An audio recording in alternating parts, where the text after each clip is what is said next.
Well, the thing that we all had on our bingo cards finally happened. Like, obviously, we knew beyond a shadow of a doubt that Anthony Davis was going to be traded to the Washington freaking Wizards. How about no? No one expected this. Now, you can probably hear the enthusiasm, the energy in my voice right now.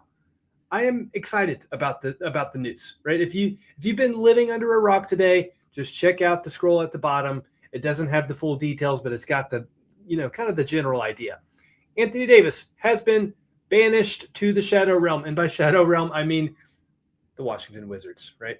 He and Trae Young are going to put together, I don't know, an interesting duo next to players like Alex Sarr and Keyshawn George and D'Angelo Russell. I'm sorry, I could not resist making that joke. So in today's emergency pod, we're gonna break down the trade. We're gonna give it a grade. Spoiler alert: the advisor really likes this trade. I said this was an emergency pod. I didn't record one earlier today for this very reason. It felt pointless to get up early and talk about something that hadn't happened yet. But here we are. It's 4:30 Denver time. Holy cow. I've had a few hours to process this. But guys, here's my quick story. Everybody has a story for where they were and how they felt whenever they got the Luka trade news, right? I think I've told this story on the pod before. I was asleep, and our kids are just right down the hallway from our bedroom. We go check out. Everything's fine because we heard crying, but it was fine. Come back to our room. We both check our phones. My wife was like, Ethan, Luka was traded. I was like, no, go back to sleep. That's not true. That's definitely fake. So yeah, that was a shock and awe moment. I didn't sleep the rest of the night. Guys, tonight I'm going to sleep just fine. Tonight I feel good. My story for how I got the AD trade news was I was in a team meeting. We have those on Wednesday mornings, usually about an hour and a half long. And I have to kind of, based off of my job title, I kind of have to keep an eye on my phone for incoming calls. Like, somebody wants me to send them money from their retirement account like that. I'm the guy that does that. So I will occasionally check my phone during team meetings just to make sure I'm not missing anything important. I missed like 5 calls, but they had nothing to do with my job. They had nothing to do with anything financial planning or investment related. They were 5 calls from my dad. Like, pick up the phone. And that's kind of like my first cue is like, wait, either something terrible has happened or something really, really amazing has happened. My dad would never call me 5 times in a row if it wasn't important. So then I look further underneath all the missed call notifications. Then I see the Shams tweet. I see a million texts from my friends that knows that I'm a Mavericks fan. I even had some people like making fun of me, like, oh, this is all you're getting in exchange for Luka. Like, I don't care. We're going to talk more about, again, grading the trade. But then I guess I hadn't read all of the details whenever I was just like trying to sneakily look at my phone. I hadn't seen all the details. Next thing I know, my Slack is getting blown up by coworkers like, oh my God, did you see the trade? Holy cow, Ethan, go to ESPN.com right now.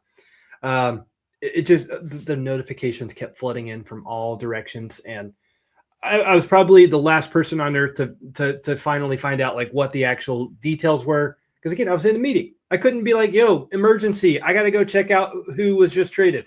But yeah, that's my story. It's really not all that exciting, but man, this feels so very different, obviously, than the Luka Shams bomb, right? I am your host, Ethan, the advisor Clayton. Welcome to the party. By party, I mean dope celebration podcast today. This is your Mavs, Dallas Mavericks podcast where all are welcome, but y'all better behave. And when I say y'all better behave, I mean I don't want to hear any mess about this is all we're getting in exchange for Luka. Let's dive into what we actually received in return for Anthony Davis. So I don't fully understand all the draft pick part of it, but we'll talk kind of the bare bones. This is how the trade was structured. Dallas sent out Anthony Davis, D'Angelo Russell, Jaden Hardy, and Dante Exum. Send them all directly to the Shadow Realm of Washington, D.C. In exchange, hold your jaws here. I know this is a really, really sexy return. We get Chris Middleton. We get Malachi Branham. We get A.J. Johnson. And we get Marvin Bagley III. But wait, there's more. There's more. Okay. We got 2 first-round draft picks. One of them is going to be here in 2026. I believe it is OKC's first-round draft pick. So, for argument's sake, we're going to call that a second, right? Because it's going to be the last pick of the first round. But on top of that, we also got 3 second-round picks. So coming into the hot trade deadline season, we've pretty well been cooking up trades since like the second week of the season. And as we've been talking about all the different scenarios that could unfold, certain things have remained true no matter what, day to day. The first thing was that going into next season, if we do not make any roster changes, we were going to be a second apron team. That is a crime against humanity if you are not set up to go compete for a championship. And we clearly are not, we're not. Okay. So yeah, we have to build in some cap flexibility, right? That was the first thing. That is a big box check. Let's talk about the incoming salary. There was Chris Middleton's expiring $27 million contract. By the way, he is a strong candidate to be bought out. We'll talk more about that piece in a second. Just a little more than $2 million on Malachi Branham's contract. I think it's like $3 or $4 million on AJ Johnson's contract. And then there's the Marvin Bagley, I think maybe $7 or $8 million. So the money works, obviously, because the trade went through. But Chris Middleton, let's talk about the Chris Middleton part. If he were to be a Dallas Maverick for the rest of the season, that's fine. Like, I'm not going to complain about it. He's not going to increase our chances of making the play-in tournament, and he's not going to hurt our lottery odds. Okay, so we can keep him if we want, but if we were to keep him and he comes and he's part of our. Oh, sorry, I just checked my phone again. Oh, this is breaking news. It's kind of funny. Ja Morant is not interested in being traded to the Kings. It was reported earlier today that the Kings are the ones that are showing the most interest in Ja Morant, and now Ja's like, doesn't sound good to me. Anyway, don't let me get too distracted. If Middleton is on our team through the rest of the season, bing, next season we have $27 million of cap flexibility because that contract is gone. It has expired. So that's part of the cap flexibility play for next season. Same thing is true for Marvin Bagley. I don't know if we would have more interest in keeping him long-term because of his age. Ironically, he was taken in the same draft as Luka. There were many debates in the 2018 draft about whether or not the Mavericks should take Marvin Bagley or Luka Doncic. I think we chose well. But now, ironically, we're going to have him on our team. Maybe we commit to him long-term. Maybe we don't. But yeah, so it's like $35 million that comes off the books next season immediately. Okay, so cap flexibility, box checked. The second thing that we talked about until we have been blue in the faces, it's been recouping some draft capital, right? Over the past 3-4 seasons, we have made some pretty savvy trades to bring in players that fit around Luka perfectly, right? And it made us a good team, and it took us all the way to the finals. But along the way, making those trades, we were slowly but surely giving away all our future draft capital. Now, in this scenario, we have brought in 2 first-round picks. So we'll have OKC's first-round pick this season. It'll be like the 30th pick of the draft. But I'm not upset about that. We're now not getting just 1 pick in the 26th draft. We're getting 2. And maybe we could even flip that and move up in the draft. I don't know, add the Thunder's first-round pick and a Najee Marshall to somebody else. I don't know. I'm not going to go through all those scenarios in this episode. But there's that draft pick here in 2026. Then you fast forward to 2030, we get a pick swap from the Golden State Warriors. Now, don't quote me on this, but I believe it was tweeted by Bobby Marks that that first round pick is top 20 protected. So maybe we don't get an exciting pick in 2030 either. But the point is, we can start gathering some more draft capital that could ultimately be flipped into a really sexy trade offer for someone else to come play with Cooper Flagg. I don't know. But then you got all the second round picks, right? Those don't have protections on them. The more chances you have to bring in good young talent And if you take somebody in the second round, it's a non-guaranteed contract. That is a low risk move for any GM. So yeah, we could bring in a few of those to come play alongside Coop, and if they don't fit, they don't fit. Fine. We haven't committed to them long term. It's not a guaranteed contract. The next thing that we've been talking about until we're blue in the face has been creating roster space so that we could convert our two-way guys into standard NBA contracts.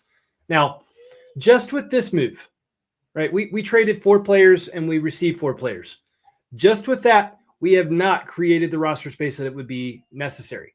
However, I mentioned this a few moments ago, and I think this is you could almost take this to the bank. This could almost be you heard it here first. But I think there would be a strong likelihood that Chris Middleton either gets flipped in another trade or he gets bought out. Either way, that roster space becomes available for one of those 2 guys, Moussa Cisse or Ryan Nembhard. If you twisted my arm and told me to pick a name right now of those 2 guys, which one we would convert to standard, it kind of breaks my heart to say it. I'm going to go with Moussa Cisse over Ryan Nembhard. Call me crazy. Argue with me in the comment section. That's just kind of how I'm feeling right now. Now, if we could ultimately either buy out Chris Middleton or flip him, and then we go make another trade to essentially salary dump, and let's say Najee Marshall for another pick. Great. Now we've got the 2 roster spaces that we need to bring both of them in. Okay, so this did not create the roster space that we're looking for yet, but I think it is the first step in that right direction. So again, cap flexibility, check. I'm already losing my train of thought. Draft capital, check. Roster space, not yet, but kind of check. And the last thing that's been an ongoing thing at the top of my mind, and probably a lot of Mavericks fans' minds, was bringing in youth around Cooper Flagg, right? We don't want to just bring in good players that are 27, 28, past their prime, whatnot. We want to bring in guys that are going to very securely fit that Cooper Flagg timeline. Again, he's 19. AJ Johnson, who we just traded for, is 21 years old. Okay. Malachi Branham, I don't know how well he's going to fit on our team. He's another wing, right? He's 22, right? If either one of those guys hits, then for next to nothing, I say next to nothing, we traded Anthony Davis, but I'm talking about the price tags that are associated with those guys. For next to nothing, we've got young talent that is already starting to be on the roster next to Cooper Flagg. So I feel pretty good. All in all, I'm going to give this trade an A-. I want to say A or A+, but it's not perfect, guys. It's not perfect. It is not a perfect trade. There's still probably some more things that we can and should do to solidify our future, right? We're going to talk more about some other potential moves here in a second, but here's the last thing I'm going to say about the trade that happened today. Hopefully you guys understand that I have never been an Anthony Davis hater.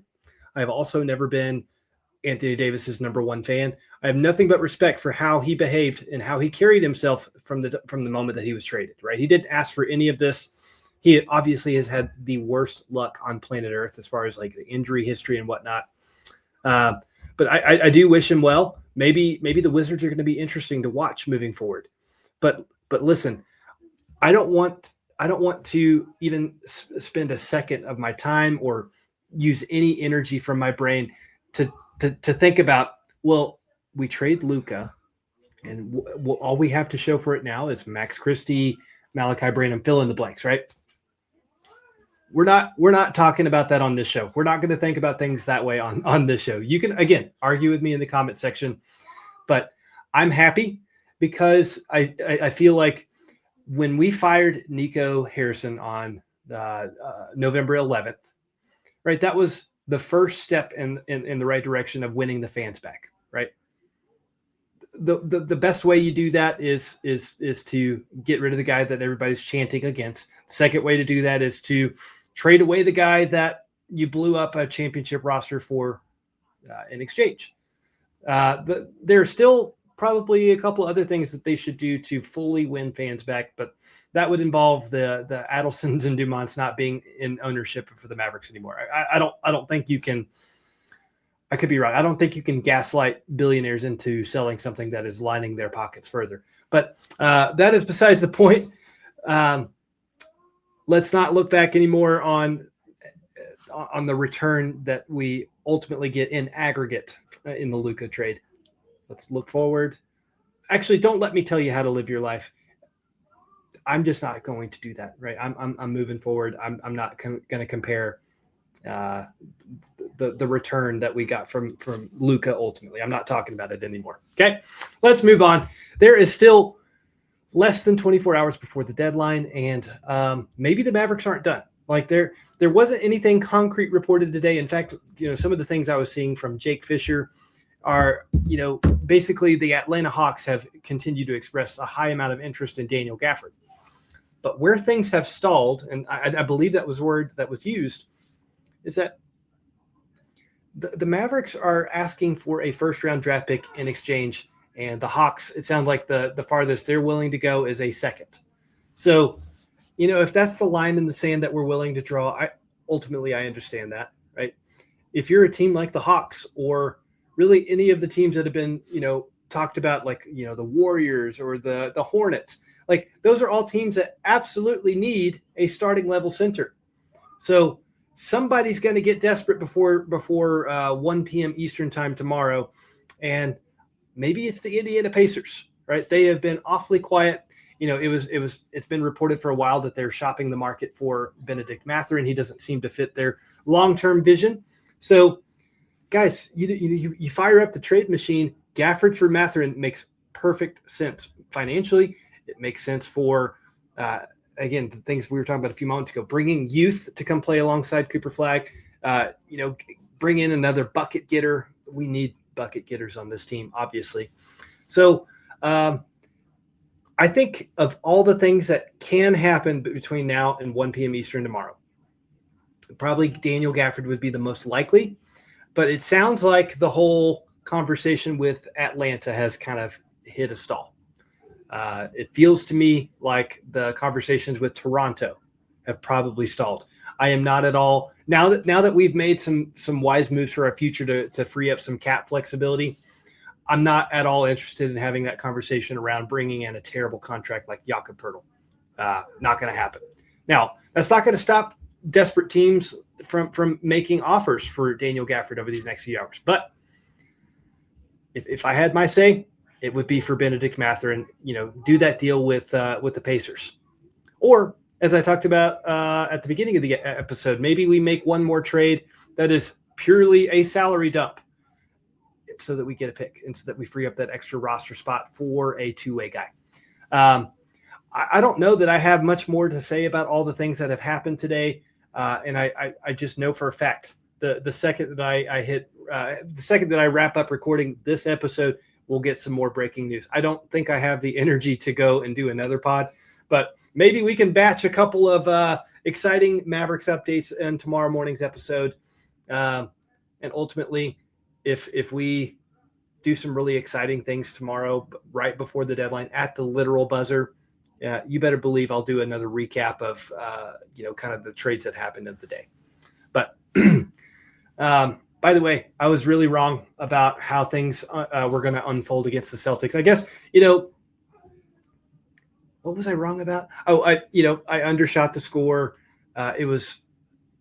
I don't even know why I'm bringing this up right now. I'm not going to do a full game breakdown of the Mavericks versus Celtics. It was fun to watch. Cooper Flagg is an unbelievable 19-year-old that is just on an insane heater right now. I thought I was going to be really close with the 30-point triple-double prediction. That didn't hit either. Guys, just because I strike out on you heard it here first doesn't mean I'm not going to keep doing it. So in tomorrow's episode, we're going to talk about trade deadline stuff, and we got to talk about some basketball because there's going to be a game against the San Antonio Spurs tomorrow night. So save your energy for the buzzer of tomorrow. Save your energy for being rabid and rooting for the Mavs against the Spurs, our number one rival tomorrow. In the meantime, I guess I got some more catching up to do. More notifications just keep popping in. I don't know what's breaking news, what's just somebody tweeting out their own thoughts about what's gone on so far. But, man, what a day. what a day. Don't look me in the eye and tell me that you expected this, that you expected Anthony Davis to go to the Washington Wizards. Because if you do tell me that, I'm going to call you a liar. But guys, again, great day. I'm going to give the trade an A-. And ultimately, I'm kind of excited to see A.J. Johnson as a Maverick. I don't ask me to have any enthusiasm about Malachi Branham or Chris Middleton. Maybe Marvin Bagley could be an interesting cat. He is a Duke grad, right? So, you've heard me say it on this show before. The more Duke grad or former Duke players that we have on our team, the better. Speaking of, oh my gosh, I can't believe I almost forgot this. I don't know if you're seeing the fake reports that I'm seeing. They're saying that this is per Shams Charania, that maybe Kyrie Irving is going to try and work with the team for a trade before the deadline. I'm calling BS on that. But maybe if you were really excited about the prospect of Cooper Flagg, Kyrie Irving, and Anthony Davis ever playing on the court together, we'll have a moment of silence for you, right? Like that ultimately is a failure, right? That we built our team that way, stuck to our guns for too long. We, don't have a good record, but can't change the past. That's why I want to look forward. That's all I got for you guys. Party on. Be good.